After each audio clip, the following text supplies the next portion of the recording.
Muita gente fica pensando como é difícil escrever alguma coisa, escrever um livro, escrever uma palestra, escrever um roteiro para televisão. Muita gente gostaria de produzir um material. E a maior parte das pessoas pensa, gente, isso é muito difícil, isso é muito complicado. Essa ideia que eu quero falar para vocês é o seguinte: existem 3 formas de você construir um texto. Seja um livro grande, seja uma novela menor, né? Seja um artigo técnico ou um artigo de estudo, seja um texto menor. Quais são as 3 formas? A primeira forma, a gente chama a forma que a maioria das pessoas pensa que é a melhor, que é a forma princípio, meio e fim. Essa forma é a mais satisfatória, talvez seja a mais divertida, mas ela é a mais enrolada e trabalhosa para fazer. Por que isso? Porque quando você começa um texto do princípio, até que você acha que daqui a algum dia no futuro você vai escrever a palavra fim no seu texto, no seu livro, no seu roteiro, você começa do princípio ao fim, fatalmente você vai encontrar desvios no caminho. Você começa a escrever alguma coisa e essa coisa parece que não está saindo. Um personagem ficou encalacrado ali no meio, se for um artigo, uma ficção. Ou se você está escrevendo uma coisa mais técnica, você tem que ter um preparo muito grande, você tem que ter mastigado durante anos todas as ideias, ter uma experiência muito grande para conseguir escrever de uma vez tudo. Então a maior parte das pessoas começa a escrever do princípio ao fim, que é o método que todo mundo acha que é o melhor para escrever, e acaba demorando demais. É cansativo, apesar de ser divertido você começar a escrever dessa maneira. Então essa é a primeira forma, escrever do princípio ao fim, até você colocar a palavra fim no final. Então tem muita gente que diz que tem muitos escritores famosos que escrevem dessa maneira e às vezes passam anos mastigando um livro, esperando que venha aí uma musa e dá uma dica, dá uma intuição para eles. Às vezes vem, às vezes o livro sai de uma vez. A maior parte das pessoas demora muito para escrever dessa maneira. Mas tem uma segunda forma. Essa segunda forma é muito ensinada em estudos, em livros e também em técnicas de roteiro, técnicas de escrever livros. Essa fórmula também eu estudei e até hoje eu achava que era uma das melhores. É a forma do planejamento, da espinha dorsal. Você pega um texto que você quer escrever, você primeiro define qual é o roteiro, qual é o plot twist, qual é o desenrolar da história. Aí eu penso e faço uma ficha de cada coisa. Faço uma ficha do protagonista, faço uma ficha do antagonista, faço pesquisa para saber qual é o melhor cenário, se essa cena vai passar no passado, no presente, no futuro, se vai ser com seres humanos, com bicho, com gato, com cachorro, com papagaio, com periquito. Você começa a pesquisar, fichar e documentar tudo. Você começa a desenrolar a espinha dorsal do processo. Depois que você passa um bom tempo desenrolando essa espinha dorsal, aí sim você começa a desenvolver as cenas e dali depois começa a desenvolver as determinadas diálogos, narrativas e descrições.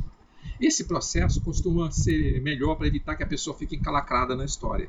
A pessoa faz todo um trabalho de pesquisa e levantamento de dados antes, e quando chega a hora de escrever, ela consegue escrever melhor. Só que tem um problema, é muito chato. A pessoa não se sente escritor, ela se sente um pesquisador, ela se sente um assistente de si mesmo. Em vez de ser o escritor, se sente seu próprio assistente pesquisando. Tem alguns até que já têm sucesso, contratam pessoas para fazer essa etapa, fazer o trabalho de edição e fazer o trabalho de pesquisa prévia. Mas a maior parte dos escritores, eles têm que fazer isso. E dá muito trabalho, é muito cansativo, em vez de ser só o prazer de escrever. Bem, eu falei dessas 2 formas. A primeira forma é escrever do princípio, meio e fim, e a segunda forma é escrever construindo a espinha dorsal e depois fazendo o detalhamento, tá? Que é uma forma mais racional, menos intuitiva de escrever. Mas eu descobri, mais ou menos há um pouco tempo, que tem uma terceira forma, a forma orgânica de escrever. Alguns fazem isso, mas são muito poucos. É uma forma que ao mesmo tempo é divertida, porque você está criando e escrevendo, e ao mesmo tempo evita aqueles encruzilhadas, aqueles bloqueios, aqueles becos sem saída que às vezes o escritor entra. Por quê?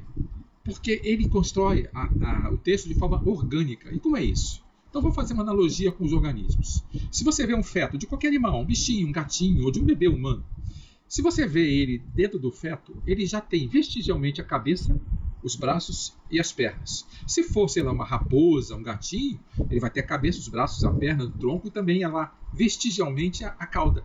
Ele tem toda a estrutura, só que pequenininha. Então, o que acontece é o seguinte, ele vai crescendo, até que ele nasce. Nasce aquele ser vivo. Nasce da criança, ainda não está completo. E ele é alimentado, ele cresce, depois vira um bebê de uma criança até virar um adulto completo. E essa analogia, que é o modo de crescimento orgânico, que eu estou apresentando para vocês fazerem também quando vocês estiverem escrevendo uma coisa.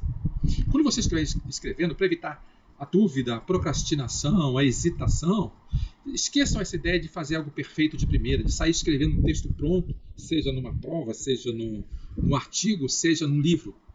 Primeiro escreva um parágrafo contendo toda a história, o início, o meio e o fim. Faça uma estrutura orgânica, uma pequenininha, um parágrafo apenas contando a história. Essa é a semente, esse é o pequeno feto, é o pequeno óvulo da história. E depois, à medida que for crescendo, você aumenta. Você depois constrói e até construir uma página inteira da história. Depois você constrói e aumenta ela para 2 páginas, mas sempre olhando tudo ao mesmo tempo. Toda a estrutura, ao mesmo tempo, você constrói junto, se divertindo em compridar todas as partes juntas. Aí você vai crescendo aquilo de uma maneira orgânica. Daqui a pouco você tem 5 páginas da história, 10 páginas da história, e a história vai fazendo sentido. Você não se esforça demais para resolver um problema, porque se estiver meio complicado numa determinada parte, você vai definindo o final, o meio, e vai construindo a história de uma maneira orgânica. Daqui a pouco aquilo vai ter 100 páginas, 150, 200 páginas, você vai ter um livro, vai ter um roteiro para TV, para uma novela, para um filme de Hollywood, o que seja. E não vai ter problemas de construção, porque você vai estar sentindo ele crescendo junto com você. Essa forma é ao mesmo tempo mais produtiva, não é? E ao mesmo tempo é mais divertida, porque você está construindo. E também ao mesmo tempo ela é natural, é espontânea. Então eu quis contribuir para quem gosta de escrever, para quem gosta de criar, uma proposta de escrevam de maneira orgânica, façam uma experiência e vocês vão ver que vai ter mais facilidade.